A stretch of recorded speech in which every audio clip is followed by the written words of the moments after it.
तो hello student, good evening. उम्मीद है कि आप लोग अच्छे और स्वस्थ हैं और स्टडी आप लोग बहुत बेहतरीन तरीका से कर रहे होंगे। तो सभी कोई एक बार जो है आप लोग फिर से लाइव में जुड़ जाइए और अपने अपने दोस्तों के पास वीडियो को शेयर कर दीजिए, क्योंकि आज हम लोग सीखने वाले हैं क्लास 10th का हिंदी चैप्टर 5, जिसका नाम है नागरी लिपि। ठीक है, और नागरी लिपि के जो लेखक हैं गुणाकर मूले जी हैं। तो सबसे पहले हम लोग गुणाकर मूले का इंट्रोडक्शन देखेंगे, यानी परिचय जानेंगे, और इसके बाद हम लोग ऑब्जेक्टिव को सॉल्व करेंगे। ठीक है, तो इसमें आप लोग का टोटल 34 ऑब्जेक्टिव है। ठीक है, तो आप लोग सभी कोई कितने ऑब्जेक्टिव को जवाब दे पाएंगे आप लोग कमेंट करके जरूर बताना। तो उसके पहले आप लोगों से हाथ जोड़कर विनती है कि अभी तक वीडियो को लाइक नहीं किया तो कम से कम लाइक का बटन दबा दीजिए और अपने अपने दोस्तों के पास वीडियो को शेयर भी कर दीजिए। ठीक है, तो आइए हम लोग सीखते हैं।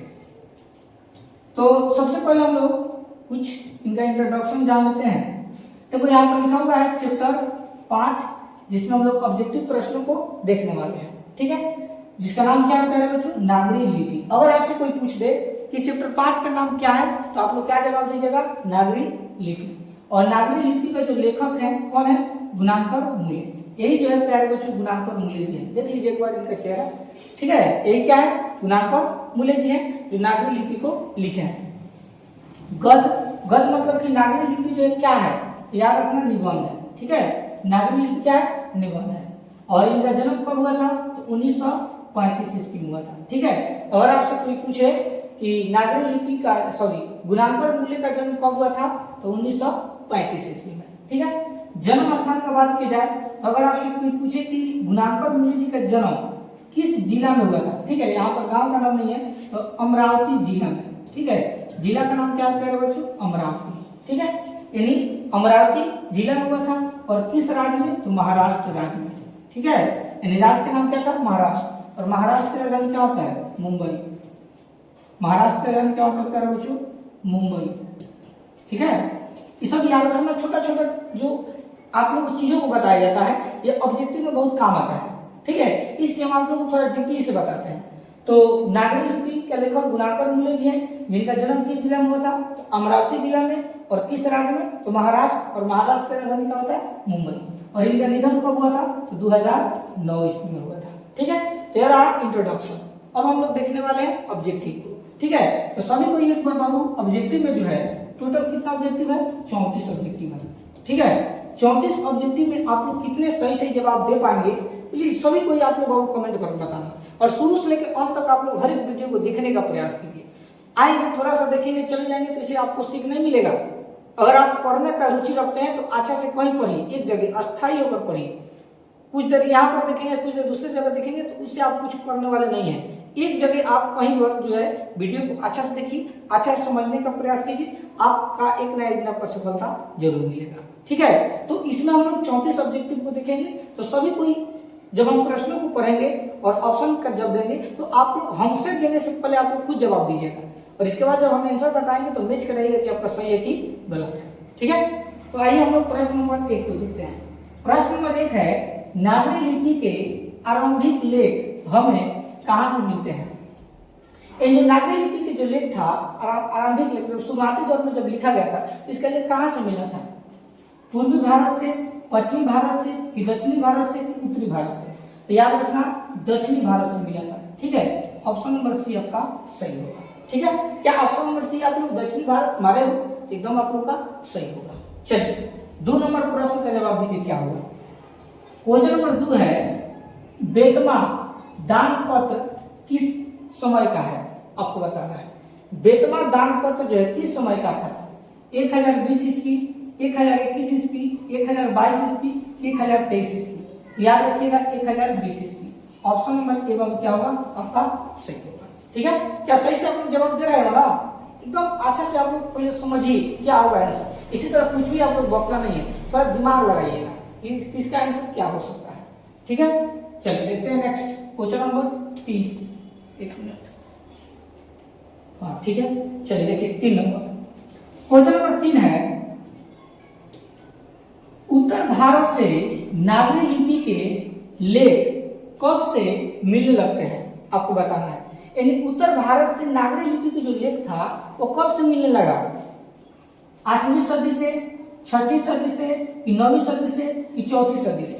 तो याद रखना प्यारे बच्चों 8वीं सदी से। ठीक है, ऑप्शन नंबर ए आपका क्या होगा, सही होगा। और एक बात और आप लोग याद रखिएगा, सदी, ठीक है, या अगर आपसे कोई पूछ दे शताब्दी, ठीक है, सदी या शताब्दी में कितने वर्ष होता है, 100 वर्ष होता है। इस चीज को आप लोग याद रखना, ठीक है। कितने वर्ष होता है, 100 वर्ष। सदी शताब्दी में 100 वर्ष होता है, ठीक है। तो 8वीं सदी में जो है उत्तर भारत से नागरिक लिपि मिलना शुरू हो गया था।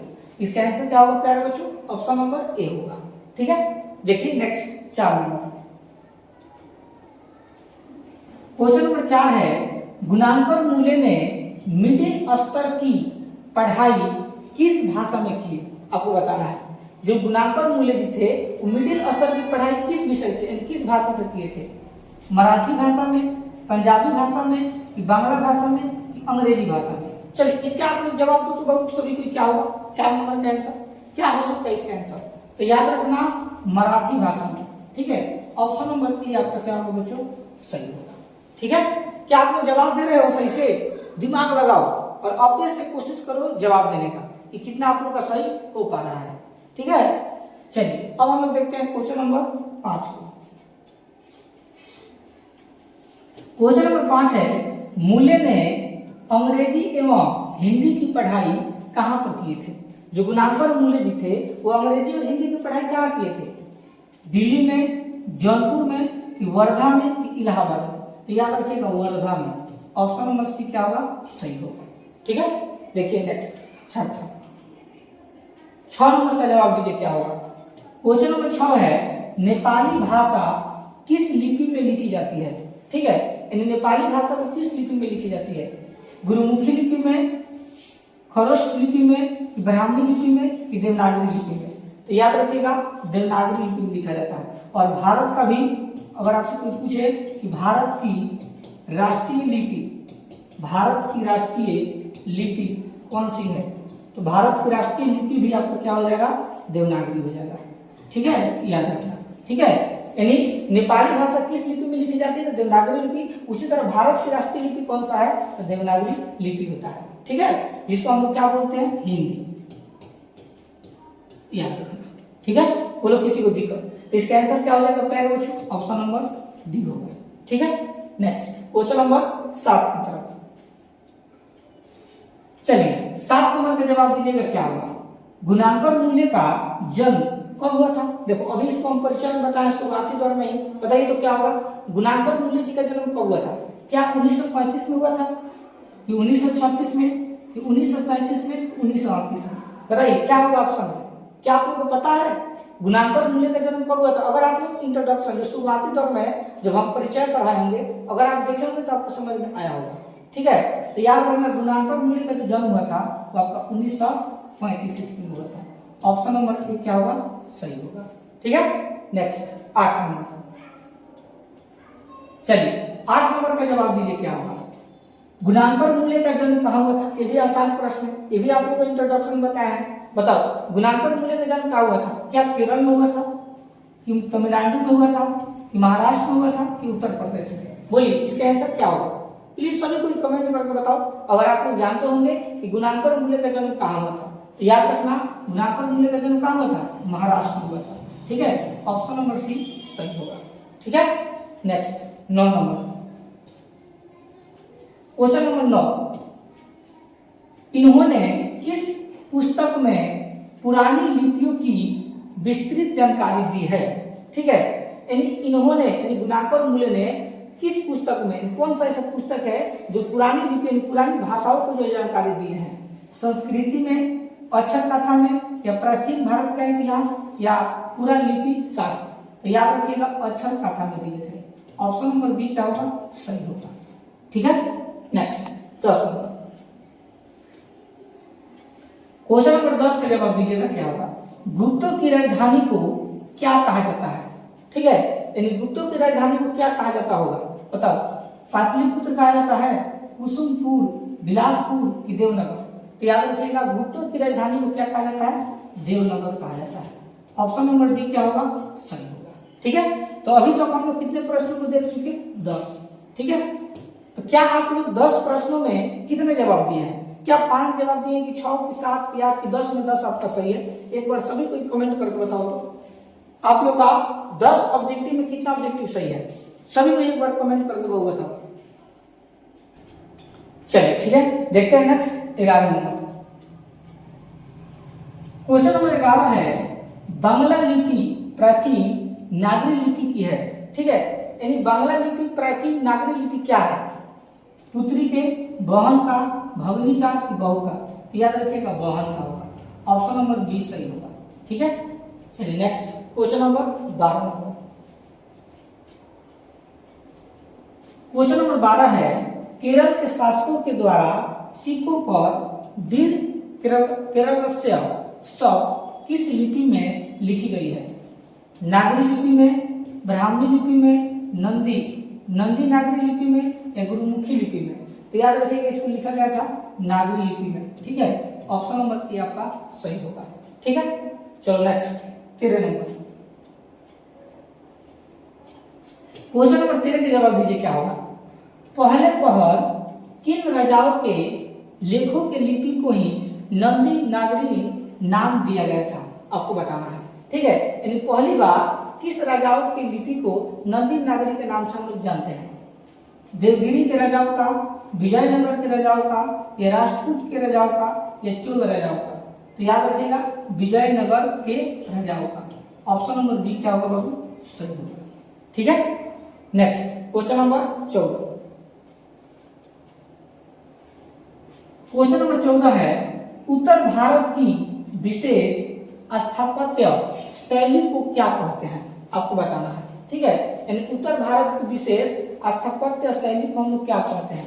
ए ललित शैली, बी अभिनागर शैली, सी विभाग शैली, या डी नागर शैली? बताइए इसको हम लोग क्या कहें? तो याद रखिएगा उत्तर भारत की विशेष स्थापत्य शैली को हम लोग नागर शैली के नाम से जानते हैं, ऑप्शन नंबर डी क्या होगा? सही होगा। ठीक है, नेक्स्ट 15 नंबर।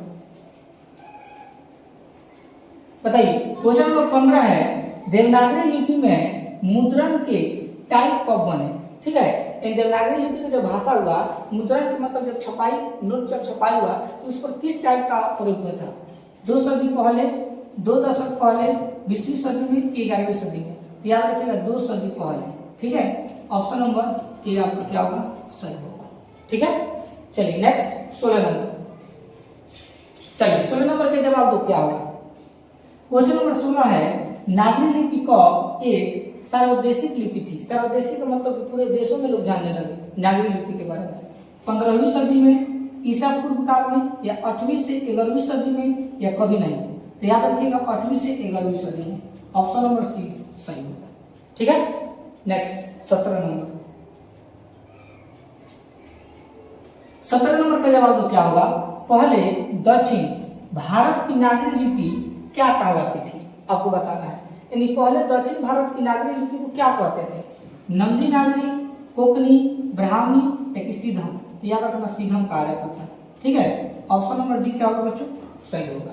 ठीक है, नेक्स्ट 18 नंबर। चलिए 18 नंबर का जवाब दीजिएगा क्या होगा? गुणांकर मूल्य ने विभिन्न विषयों पर कितने निबंध लिखे हैं? यानी अभी तक जो गुणांकर मूल्य जी हैं वो कितने विषयों पर निबंध लिख चुके हैं?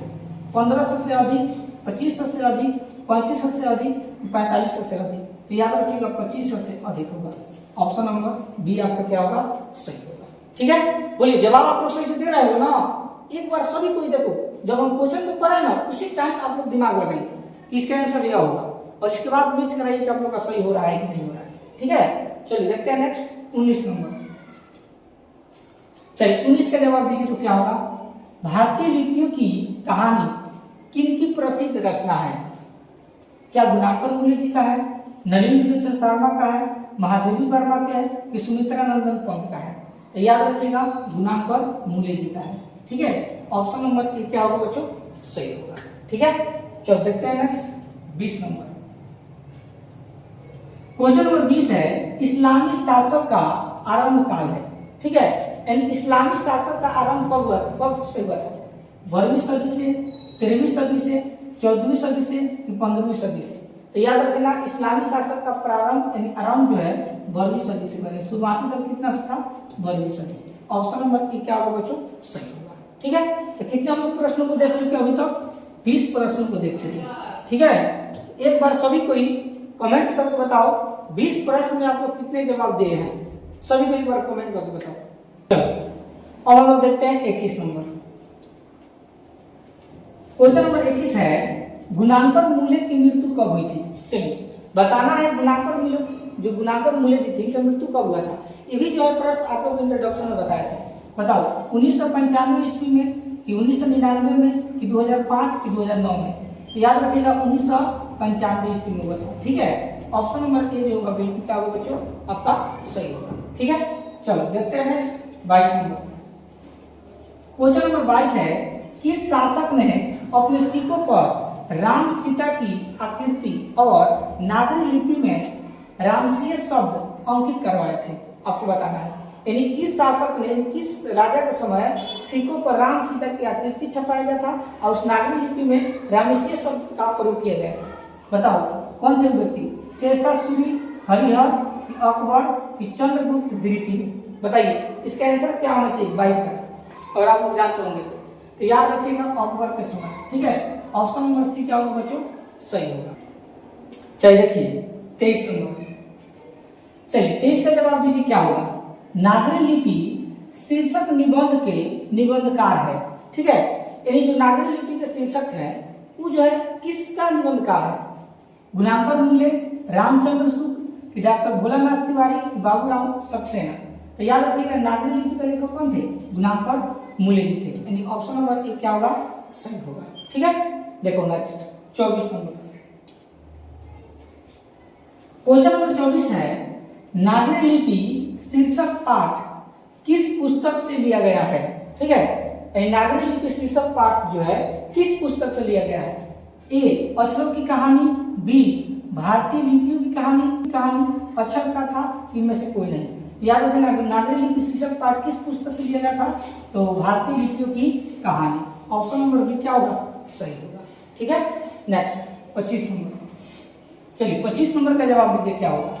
क्वेश्चन नंबर 25 है मराठी भाषा की लिपि कौन सी है। ठीक है, यानी मराठी भाषा की लिपि क्या है, ब्राह्मणी है, नंदी नागरी है, देवनागरी है कि मराठी लिपि है। तो याद रखिएगा मराठी भाषा की लिपि क्या था, देवनागरी लिपि। ऑप्शन नंबर सी क्या होगा प्यारे बच्चों बिल्कुल सही होगा। ठीक है, नेक्स्ट 26 नंबर। क्वेश्चन नंबर 26 है टकसाल का संबंध है, यानी टकसाल का संबंध किससे है, सिक्कों से, अभिलेखों से, लिपि से कि अनाज के ढेरों से। तो याद रखिएगा टकसाल का संबंध किससे प्यारे बच्चों, सिक्कों से है। ठीक है, ऑप्शन नंबर ए क्या होगा सही होगा। ठीक है, नेक्स्ट 27 नंबर। क्वेश्चन नंबर 27 है श्रवण बेलगोला स्थान का संबंध है। ठीक है, यानी श्रवण बेलगोला स्थान का संबंध किससे है, जैन धर्म से, बौद्ध धर्म से, सिख धर्म से या वैष्णव धर्म से। बताइए इसका आंसर क्या होना चाहिए, सभी को एक बार कमेंट करके बताओ। तो याद रखिएगा श्रवण बेलगोला स्थान का संबंध किससे था, तो जैन धर्म से था। ठीक है, ऑप्शन नंबर ए क्या होगा बिल्कुल सही होगा। चलो नेक्स्ट 28 नंबर। क्वेश्चन नंबर 28 है सिद्धम क्या है, यानी सिद्धम आपको बताना है सिद्धम जो है क्या है, मंत्र है, सिद्ध योगी है कि साधु है, एक प्रकार की लिपि है, एक प्रकार की लिपि है, एक प्रकार की भाषा है। ठीक है, ऑप्शन नंबर डी क्या होगा बच्चों सही होगा। ठीक, नेक्स्ट 29 नंबर। चलिए 29 नंबर बताइएगा किसे देवनागरी की संज्ञा दी गई है, यानी किसे जो है देवनागरी की संज्ञा कहा जाता है, प्रयाग का, काशी को, मथुरा को, उज्जैन को। तो याद रखिएगा काशी को कहा जाता है। ठीक है, ऑप्शन नंबर बी क्या होगा प्यारे बच्चों सही होगा। ठीक, नेक्स्ट 30 नंबर। क्वेश्चन नंबर 30 है हिंदी के आदि कवि कौन है। आपको बताना है हिंदी के आदि कवि कौन है, सरहद पाद, तुलसी, वाल्मीकि कि निराला। तो याद रखिएगा हिंदी के आदि कवि कौन थे, तो सरहद पाद। ठीक है, ऑप्शन नंबर ए क्या होगा प्यारे बच्चों सही होगा। ठीक है, चलो नेक्स्ट देखते हैं 31 नंबर। क्वेश्चन नंबर 31 है अमोद वर्ष कौन था। ठीक है, अमोद वर्ष कौन था, एक विद्वान थे, प्रख्यात राष्ट्रकूट राजा थे, एक कवि थे कि राजवेद थे। तो याद रखिएगा प्रख्यात राष्ट्रकूट क्या थे, राजा थे। ऑप्शन नंबर बी क्या होगा प्यारे बच्चों, सही होगा। ठीक है, नेक्स्ट 32 नंबर क्वेश्चन नंबर 32 है, मिहिर भोज की ग्वालियर प्रशस्ति किस भाषा में है। ठीक है, आपको बताना है मिहिर भोज की ग्वालियर प्रशस्ति किस भाषा में है, प्राकृत में है, अपभ्रंश में है, कि संस्कृत में है, कि हिंदी में है। बताइए 32 का आंसर क्या होना चाहिए, सभी कोई बात पर कमेंट करके बताओ तो। मिहिर भोज की ग्वालियर प्रशस्ति किस भाषा में है, तो याद रखिएगा अपभ्रंश में आएगा, ऑप्शन नंबर बी सही होगा। ठीक है, नेक्स्ट 33 नंबर क्वेश्चन नंबर 33 है, बेतमा कहाँ है। बेतमा जो है कहाँ है आपको बताना है, इंदौर के पास, इलाहाबाद के पास, पुणे के पास, पटना के पास। तो याद रखिएगा बेतमा कहाँ है, तो इंदौर के पास, ऑप्शन नंबर ए क्या होगा, सही होगा। ठीक है, नेक्स्ट 34 नंबर, चलिए लास्ट बताइए क्या होगा इसका आंसर। दक्षिण भारत के पांड्य प्रदेश से किस राजा के पल्लव ताम्रपत्र मिले हैं, ए महेंद्रपाल, राजा वर्गुण, राजा भोज या श्रीगंग राजा। तो याद रखिएगा दक्षिण भारत के पांड्य प्रदेश से किस राजा के पल्लव ताम्रपत्र मिले हैं, तो हो जाएगा राजवर्गुण। ठीक है, ऑप्शन नंबर बी क्या होगा प्यारे बच्चों, सही होगा। ठीक है, तो आपका चैप्टर जो 5 है नागरी लिपि, जिसके लेखक कौन है, गुणांकर मूल्य, इसमें टोटल कितना ऑब्जेक्टिव था, 34 ऑब्जेक्टिव था। ठीक है, तो 34 ऑब्जेक्टिव में आप लोग कितने ऑब्जेक्टिव सही कर पाए हैं, प्लीज सभी को कमेंट करके एक बार जरूर बताइएगा। ठीक है, मिलते हैं नेक्स्ट टॉपिक के साथ, तब तक के लिए धन्यवाद।